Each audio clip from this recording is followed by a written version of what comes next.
अगहन का महीना शाम का समय था और हर दिन की तरह आज भी गंगाराम के खरई में सभी बच्चे बड़े इकट्ठा हुए थे। इसी में कुछ बच्चे गंगाराम से कहते हैं, बुबा आई को कहानी सुनाई दे हो। इस पर गंगाराम कहते हैं, छोड़ा छोड़ी या राजो रजवाड़कर कहानी मैं नहीं सुना पाऊंगा। हाँ कहोगे तो ई गांव घर कैसे डूबल ये कहानी सुना सकता हूँ। इस पर कुछ बच्चे कहते हैं। बाबा गांव कहाँ डूबा है? इस पर गंगाराम जवाब देते हुए बोलता है, तुम लोग को नहीं दिख रहा है पर मैं तो देख रहा हूँ। इस पर बच्चे कहते हैं, हम लोग को कुछ नहीं समझ पाए, अच्छे से समझा दीजिए। इस पर गंगाराम सभी को एक जगह बैठाकर यह कहते हुए कहानी शुरू करते हैं कि जितना सुनोगे उससे ज़्यादा सीखोगे। बहुत दिन पहले की बात है, जब यहाँ अंग्रेजों का राज चलता था।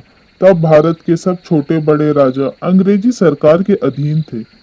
तब राजा अंग्रेजों को मालगुजारी देते थे और राजा यह कर क्षेत्र से रहने वाले लोगों, जिन्हें रैयत कहा जाता था, से जमींदारों के माध्यम से वसूलते थे।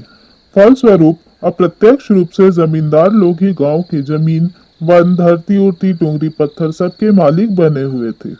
आगे गंगाराम कहते हैं कि छोट मोट जमींदार का मनमानी चलता था। एक भी दिन ऐसा नहीं रहता था जब बिना सर शिकार और मछली दाद के बिना ये लोग रहते थे। गुड़ाई चौकीदार में इनके सेवा में लगे रहते थे। कुछ काम हुआ तो गुड़ाई और चौकीदार रैयत के माध्यम से जुगाड़ करवा देते थे। आगे गंगाराम बताते हैं कि भदुआगढ़ा के जमींदार दीनानाथ भंडारी, देवचूर टायड़ के सहदेव चौधरी, बादलता के फागू मांझी एवं सियारडीह के जमींदार तीर्था मुंडा थे। यह लोग आसपास के 21 गांव में मालगुजारी वसूलते थे, रसीद काटते थे और राजा के वकास जीरात गैर मजूरवा जमीन का बंदोबस्ती करते थे। इसलिए समाज में इनका दबदबा था।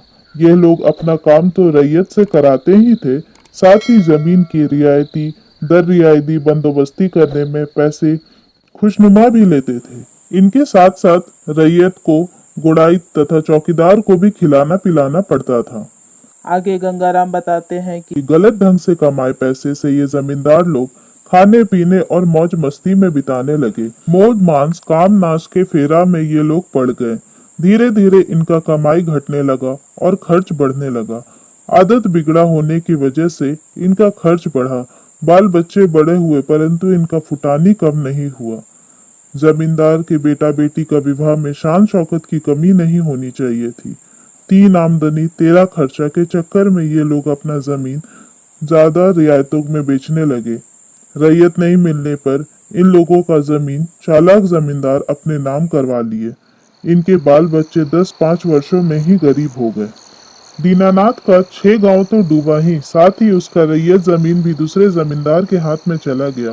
सहदेव चौधरी भी बुरा हो गया। धीरे धीरे जमींदार भी खत्म हो गया। आगे गंगाराम बताते हैं, दीनानाथ भंडारी के बच्चे गांव छोड़कर शहर चले गए। थोड़े पढ़े लिखे और उच्च कुल ब्राह्मण परिवार के थे, इसीलिए परिस्थिति को समझते हुए नौकरी चाकरी करने लगे। सहदेव चौधरी के बच्चे खेती करने लगे। फागू मांझी और तीर्था मुंडा अजगर सांप जैसा शराब पीकर इधर उधर गोलटल पोटल चलते थे। इनका जमींदारी खत्म हो गया था पर उसका छाप नहीं गया था। रस्सी जल गई पर ऐठन ना गई, कहावत इनके संदर्भ में सच हो गया था। मांझी और मुंडा दोनों दीनानाथ भंडारी के खेत में माटी काटने लगे।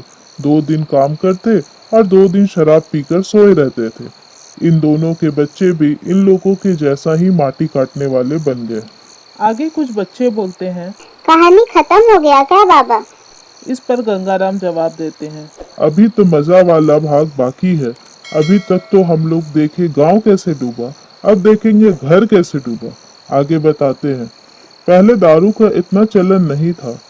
कोई कोई आदमी ही बराबर दारू पीता था। पर्व त्योहार में दारू बनता था या सोराई में कहीं से लाया जाता था, पर अब घर घर दारू हड़िया बनता है।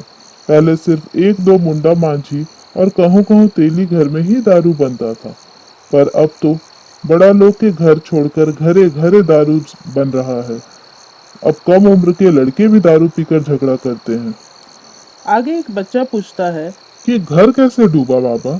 इस पर गंगाराम कहते हैं, घर कैसे नहीं डूबा? काम न धाम, लोगों का कोई रास्ता नहीं, दारू पीना, ताश खेलना, काम न धाम, और खाना अच्छा अच्छा खोजना, दारू और ताश के लिए पैसा नहीं मिलने पर चोरी करना, यह सब घर डूबने का ही तो निशानी है।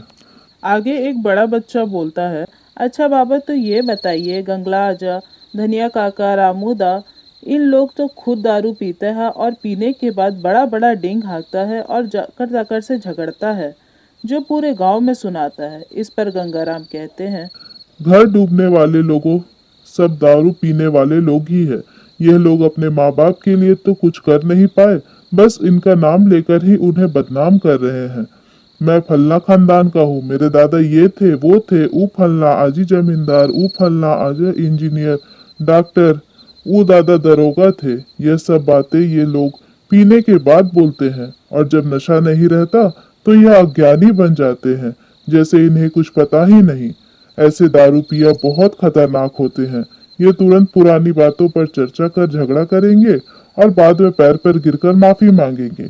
ये लोग कमाता और पैसे मिलते ही पीने में 3 के 13 खर्चा करते हैं। घटने पर घर मेहमान आए हैं, बच्चा का शुल्क भरना है बोलकर उधार मांगते हैं, और इनको देने के चक्कर में देने वाला भी डूबता है। बेटी के विवाह में मंगला 2 गो खेत और 1 टांड बेचा, धनिया कई गो बारी खेत बेचा, रामू और 2 गो बेटी के शादी में 2 गो खेत, 1 गो सड़क के किनारे वाला ताड़ और पानी पिया पंप बेचा। इस पर बच्चे कहते हैं, बाबा ये सब तो हम लोग जानते हैं।